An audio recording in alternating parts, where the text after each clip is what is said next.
অদ্রিজা বাকি কথাটা বলে উঠতে পারল না। তার আগেই রক্তিমের ঠোঁটজোড়া দখল করে নিল তার ঠোঁটজোড়া।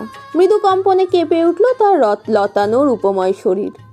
রক্তিমের হাতজোড়া নিজের কোমরে অনুভব করেই শিবুরে উঠল লোমকূপগুলো। নিঃশ্বাস অতি দ্রুত ঘন হয়ে এলো। শিরা উপশিরায় বহমান রক্ত সর্বোচ্চ বেগে প্রবাহিত হলো। হাত পায়ের কম্পন নিয়ে বিস্মিত হলো সে। হাতজোড়া দিয়ে ইচ্ছে মতো রক্তিমের বুকে কিল ঘুষি বসিয়েও নিজেকে ছাড়াতে পারল না। রক্তিম বাঁকা হাসল। মিনিট কয়েক পর অদ্রিজার ঠোঁটজোড়া ছেড়ে দিয়ে ঠোঁট কামড়ালো। অদ্রিজা হাঁপালো। জোরে জোরে নিঃশ্বাস নিয়েই দ্রুত গলায় বলে উঠল, সাহস কি করে হয় আপনার এরকম করার? রক্তিম ঠোঁট টেনে বাঁকা হাসল। হাতজোড়া দিয়ে অদ্রিজার কোমর আরো শক্তভাবে চেপে ধরেই মুখের দিকে ঝুঁকল। কানের কাছে গম্ভীর শান্ত গলায় বলল, আর কখনো ডিভোর্স শব্দ উচ্চারণ করলে এই পানিশমেন্টই পাবেন বারবার। এবার আপনি ডিসাইড করুন, এই শাস্তিটা উত্তম নাকি বারবার আলাদা হয়ে যাবেন, ডিভোর্স হয়ে যাবে এইসব বলে ঘ্যান ঘ্যান করা উত্তম? কোনটা? অদ্রিজার আগে ফুঁসল। মুখ ফুলিয়ে কিছু না বলেই চুপ রইল। ফর্সা ধপধপে মুখ লাল হলো মুহূর্তেই। হাত জোড়া দিয়ে ঠোঁট জোড়া মুছতে মুছতেই চোখে মুখে বিস্তর ক্রোধ নিয়ে রক্তিমের দিকে তাকিয়েই রইল সে।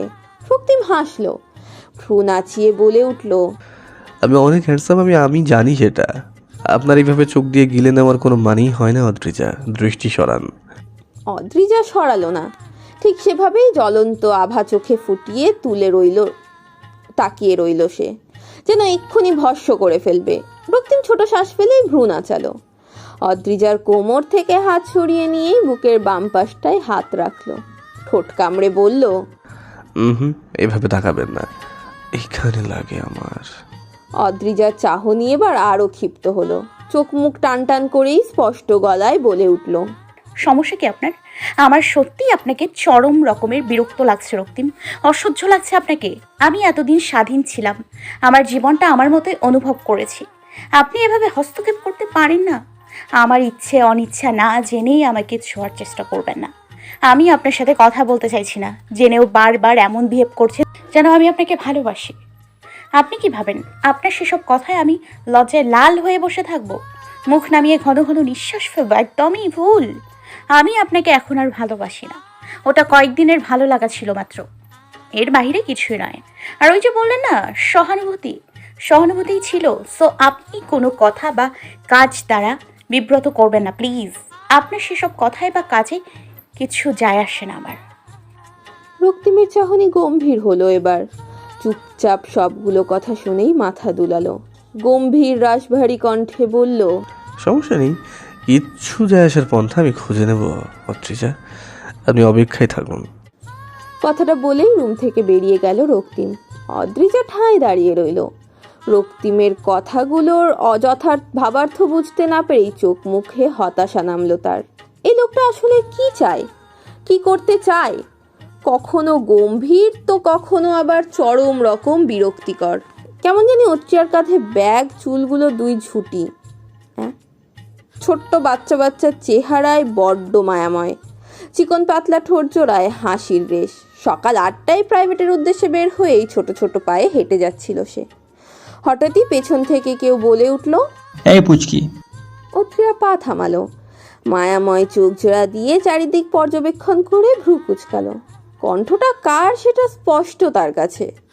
ঘাড় ঘুরিয়ে পেছন ফিরতেই লোকটাকে পা থেকে মাথা পর্যন্ত দেখে নিল সে।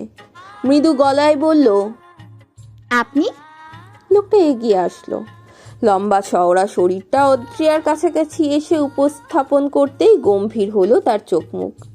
কয়েক সেকেন্ড চুপ থেকেই কি বলবে না তা ভেবে হাঁসফাঁস করলো। অদ্রিয়া তা দেখেই ভ্রু কুঁচকালো। বিরক্তি নিয়ে বলল, কি হলো, কিছু বলছেন না যে রায়মান ভাইয়া? আপনি এখানে এই সকালবেলায় হঠাৎ কি উপলক্ষে? রায়মান ছোট ছোট চোখ করে তাকালো। ঠোঁট টেনে হাসার চেষ্টা করেই বলল, তোমার জন্য। অত্রিয়া ভ্রু কুঁচকালো। চোখের দৃষ্টি সরু করেই জিজ্ঞেস করলো, আমার জন্য? আমার জন্য কেন? তোমার বয়স কত? রায়মানের আকস্মিক এই প্রশ্নে বিস্মিত হলো অত্রিয়া। চোখে মুখে তীব্র বিস্ময় নিয়ে কোমরে হাত রেখে রায়মানের দিকে তাকালো সে। রাইমান বুঝতে পারলো সাংঘাতিক ভুল করে ফেলেছে সে। মিনিট কয়েক চুপ থেকেই উসখুস করে বলে উঠল, তো তোমার বয়স 18 হয়নি এখনো? সরি, ভুলে প্রশ্নটা পেরিয়ে গেছে মুখ থেকে। অত্রিয়া হতাশ হলো। এই লোকটা তাকে এতটা ভয় পায়? ঠোঁট চেপে রেখে মৃদু হাসল সে। টান টান কণ্ঠে অন্যদিকে ফিরেই বলে উঠল, 18 হতে আরো 2 মাস বাকি, কেন? রাইমান আবারও অপ্রস্তুত হলো। মাথার চুলগুলো চুলকেই অপ্রস্তুত হেসে বলল, না মানে এমনি, বাসা থেকে বিয়ে ঠিক করেছে তো তাই। অত্রিয়া চমকালো। ভ্রুজোড়া আরও কিছুটা সংকুচিত করেই পরক্ষণেই বলল, তো তো কিছু না, বিয়েটা করে নিচ্ছি এই আর কি। তোমাকে বলতে এসেছিলাম, তুমি বড্ড ছোট আমার থেকে, নয়তো? নয়তো? রাইমান মৃদু হাসলো, বলল, কিছু না, বিয়ের বয়সটা হওয়া দরকার ছিল তোমার, এত পিচ্ছি। অত্রিয়া কাটকাট চাহনিতে তাকালো, স্পষ্ট গলায় বলল, 2 মাস পর হবে আর কি। আপনার মতো আমার অত বিয়ে নিয়ে তাড়া নেই ভাইয়া। আপনি বরং বিয়ে শাদী করে নিন দ্রুত, আমাদের দাওয়াত দিবেন, ঠিক আছে? রাইমান ঠোঁট উল্টিয়ে হাসার চেষ্টা করলো, বলল, আমার বিয়ে হলে খুশি তুমি? যার দিকে ড্যাব ড্যাব করে তাকিয়ে থাকতা তারই বিয়ে হয়ে যাবে আর তুমি বসে থাকবে?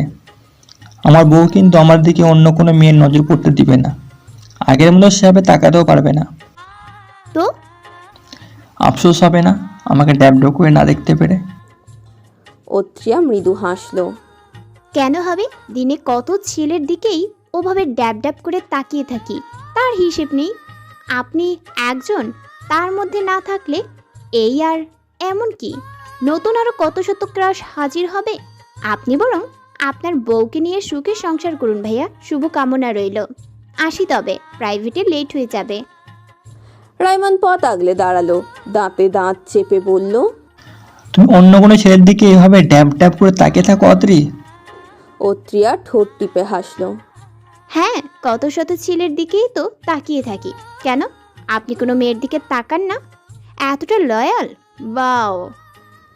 রাইমান গম্ভীর কণ্ঠে বলল। তাকাই একজনের দিকে।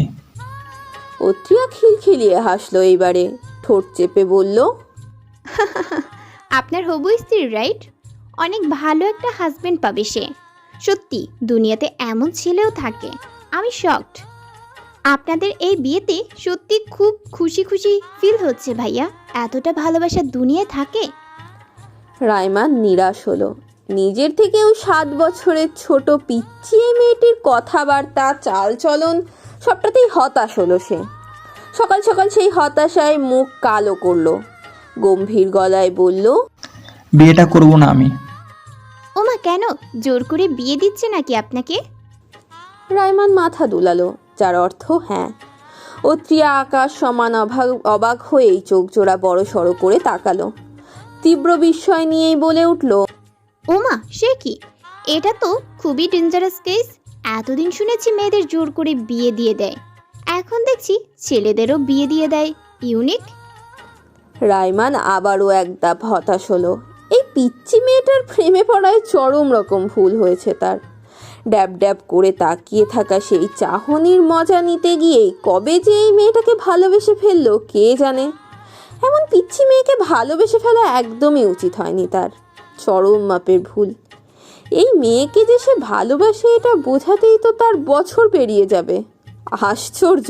আয়নায় স্পষ্ট ফুটে উঠল লাবণ্যময়ী শরীরটার প্রতিবিম্ব।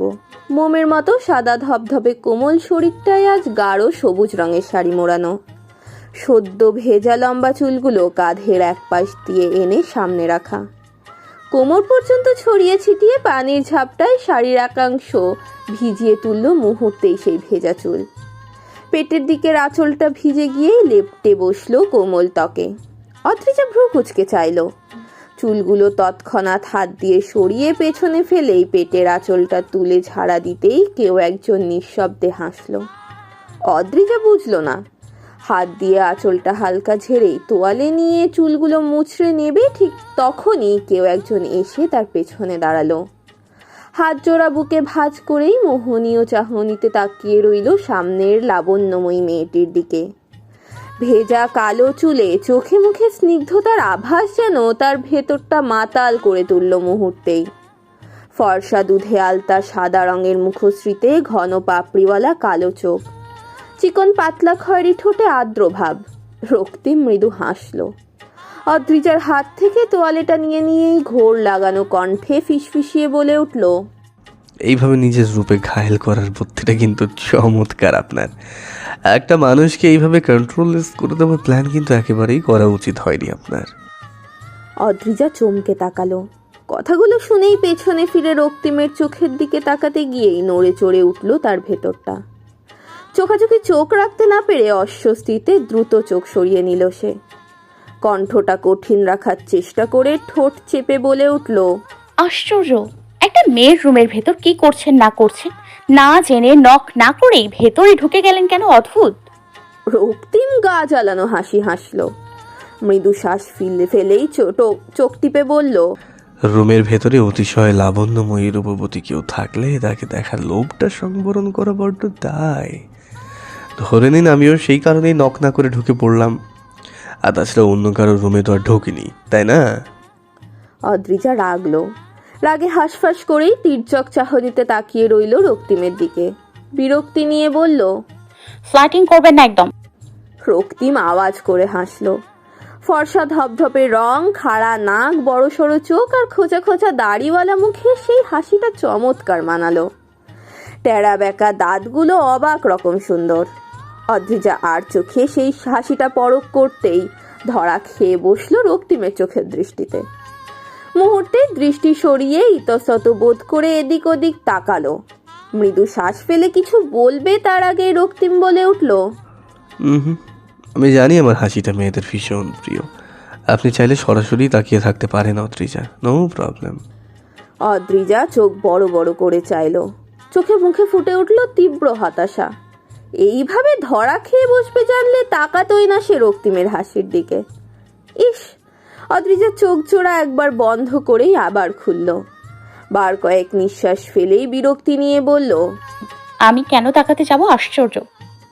রক্তিম মুচকি হাসল। অদ্রিজাকে আয়নার দিকে ঘুরিয়ে দিয়ে ঝুঁকে দাঁড়ালো। থুতনিটা অদ্রিজার কাঁধে রেখেই আয়নায় পরখ করলো অদ্রিজা নামক রমণীটিকে। সৌন্দর্যে নুইয়ে থাকা রমণীটির চোখে মুখে মিশ্র রকম অনুভূতির প্রতিচ্ছবি। সেই অনুভূতিতে যেমন রাগ, তেমনই লজ্জা, আবার তেমনই বিরক্তির উপস্থিতি। কৌতূহল আছে বোধ হয়। ঠোঁট চেপে হেসেই অদ্রিজার ভেজা চুলে নাক ডোবালো রক্তিম। চোখ মুখ সেই ভেজা চুলের ঝাপটে ভিজে উঠতেই নেশাময় হয়ে উঠল তার ভেতরটা। ঠোঁট দিয়ে অদ্রিজার কাঁধে স্লাইড করতে করতেই নাক ঘষল। শ্বাস প্রশ্বাসগুলো উষ্ণ ছোঁয়া উপচে দিল অদ্রিজার পাতলা চামড়ার উপর। সেই ছোঁয়া, স্পর্শ, শ্বাস প্রশ্বাসের তাড়নায় ভীষণ রকম কেঁপে উঠল অদ্রিজা। পুরুষটাকে ফিরিয়ে না দিতে পেরেই ব্যর্থ মন ক্ষণে ক্ষণে শিউরে উঠল। হাত জোড়া খামচে নিল শাড়ির আঁচল, পায়ের আঙুলগুলো খামচে ধরল ফ্লোর। পুরো শরীরে অদ্ভুত রকম শিহরণে কাঁপতে লাগলো। রক্তিম মুচকি হাসল, ফিসফিসিয়ে বলল, এত সহজেই নিয়ে যাচ্ছেন? লজ্জায় লাল হয়ে যাচ্ছেন? উপস, আমি তো এবার সত্যিই কন্ট্রোল করতে পারবো না নিজেকে। অদ্রিজা চমকালো। আয়নার দিকে পরখ করলো। লজ্জায় লাল হয়ে উঠেছে তার চোখ মুখ। চোখে মুখে রাগ ক্ষোভের সেই রেশ না দেখেই হতাশ হলো সে। মুখ চোখে কঠিন কঠিন ভাব এনে দাঁতে দাঁত চেপেই জড়ানো গলায় বলে উঠল, কি হচ্ছে কি এসব?